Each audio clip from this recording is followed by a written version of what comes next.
I found that the solution to Sunday scaries consists of the three main building blocks. So let's just go over them. The first one, the basic one, is to get to the root cause of what causes you anxiety and work directly with it. It's good to remember that our bodies aren't stupid. They're ancient systems perfected over thousands of years. So when you feel anxious, it means that your body has something to tell you. Generally, anxiety can be divided into two groups: the fear of the unknown and the fear of the known. The first group simply means that your body is trying to protect you from something it hasn't encountered before.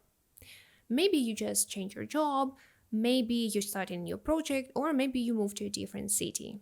Anyway, the best way to approach it is by reminding yourself and your body that there is nothing to be scared of and you have full control over the situation. The second group, the fear of the known, is slightly trickier and perhaps a tiny little bit worse because it essentially means that your body remembers past experience in the same environment and labels them as bad. Now, you shouldn't get worried as it doesn't necessarily mean that your life is ruined or everything is bad.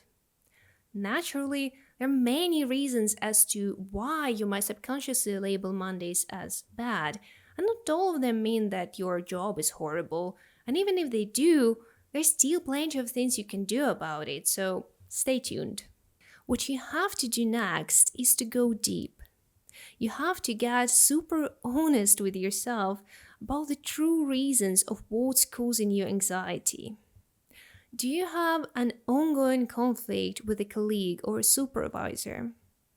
Do you feel the lack of self fulfillment or that you're wasting your time on the current job? Is it the passage of time that scares you and the general lack of free time? And I'm going to highlight the importance of honesty here. You might find out in the process that your anxiety is fueled by social media and all the unrealistic expectations about life and work life in particular. If the root cause behind your Sunday scaries is bad relationships with your manager or your colleagues, or the lack of professional realization, or literally anything that's coming from you and not from other people, you might want to think of what a perfect version of the situation would look like. Then you will need to draft a plan, a realistic plan, on how to get there or as close to this perfect scenario as possible. However, you might find yourself at the stage of your life where your priorities are simply different and you can't fix the situation at the root cause.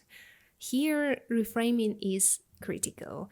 And I'm going to quote my therapist who says that sometimes we might feel that a certain decision is not benefiting us. But when we look at the bigger picture, we realize that it actually makes more sense. So we have to remind ourselves that we are deliberately choosing to be okay with the situation as is because we want to invest our resources into something else. An important note here is that we shouldn't treat this step as a band-aid that treats everything once and for all. You might fix the issue that's causing you anxiety, and then after a while, the same feeling might come up again for a different reason. Instead of shutting these emotions out and perceiving yourself as a literal object that can either be broken or fixed, keep letting these emotions in, keep exploring these experiences, and ultimately keep befriending yourself. The next thing on our list is rest. If you watch some of my other videos, then you know that I put a huge emphasis on rest. Rest is what fuels you, it's what helps your nervous system recharge, especially when you're dealing with additional stress. Ironically, Sunday scaries might be caused by insufficient rest. If we break it down, we feel anxiety or any form of fear when we realize that the resources that we possess at the moment are not enough to tackle the situation we're about to enter. The same applies to social media, societal norms, or literally anything and anyone. When we are full rested and recharged, we are less likely to be swayed by other people's opinions. Have you ever seen how pro athletes rest? They literally do nothing. They sleep, they eat, they chill, they might play video games or watch a movie, but they don't do anything energy consuming. They are focused on conserving their energy so when it matters the most, they can perform their best. And I'm not saying you should ditch all the plans you've made for the weekend, that's just not realistic. But what I am saying is that you should prioritize things that will re energize you instead of exploiting of what little you have left after a full week of working. So, if on Saturday night the only thing you feel like doing is sitting on the couch and watching the TV, but you feel obliged to clean the apartment, here, you have my permission. Don't do it. At the same time, I am acutely aware that the weekend is usually the only time when we can go out, meet with our friends, and just do other things than we normally do. In that case, I would suggest you divide all the activities you want to do during the weekend into two buckets. One is for things that give you energy, and one is for things that take energy from you.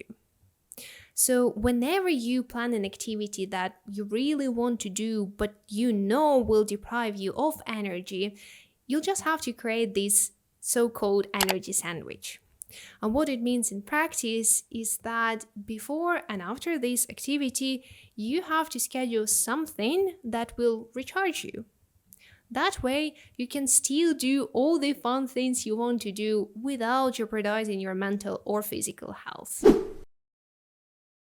The final piece of this whole thing is to find ways in which you can support your mental well being. Maybe it takes a form of planning, and you take 15 to 30 minutes to an hour to try and organize your coming week. But try and be realistic with your planning. Don't just fill your days with various activities, just don't. You will end up feeling tired, and when something unexpected happens, and these things tend to happen, you will feel like you're running behind. Been there, done that. Instead, review your post week as part of your planning session, adjust the time you actually spent on tasks, and use it as a feedback loop. We know that we tend to underestimate how much time we will need to spend on each and every task. So, by reviewing your past week and noticing that, I spent 2 hours where I planned to spend only 30 minutes, you get a much better idea of how you realistically spend your time. These insights will help you refine your planning and stay organized without feeling overwhelmed. Another thing you might want to try out is journaling or talking to yourself. Quite often, the simple act of expressing our feelings makes us already feel much more at ease. And you don't need any more specific journaling prompts other than how do I feel? Why do I feel the way I feel? What's on my mind right now? Just let all your thoughts, feelings, and worries on paper or out there, and you will feel much better. Finally, you can make Mondays more exciting by scheduling something that you like for the beginning of the day. If the first thing on our agenda is a task that stresses us, then of course we will be dreading Mondays. But if the first thing we do in the morning is something that we like, then it will soften the blow and will help us ease into the day much more naturally. And again, we don't want to make things more complicated for us than they have to be, so don't plan any big breakfasts or brunches. Rather opt in for listening to a favorite song, playing with your pet, or even going out on the balcony and soaking in all that fresh air and sunlight if you have any. And this is it. These are the things that helped me deal with Sunday anxiety. I honestly feel like I don't get it as often anymore because I'm well equipped to deal with it. But of course, your situation might be different. So please let me know in the comments below if there are any other tips on how to deal with Sunday scaries. And as always, I'll see you next time and have a great day. Bye bye.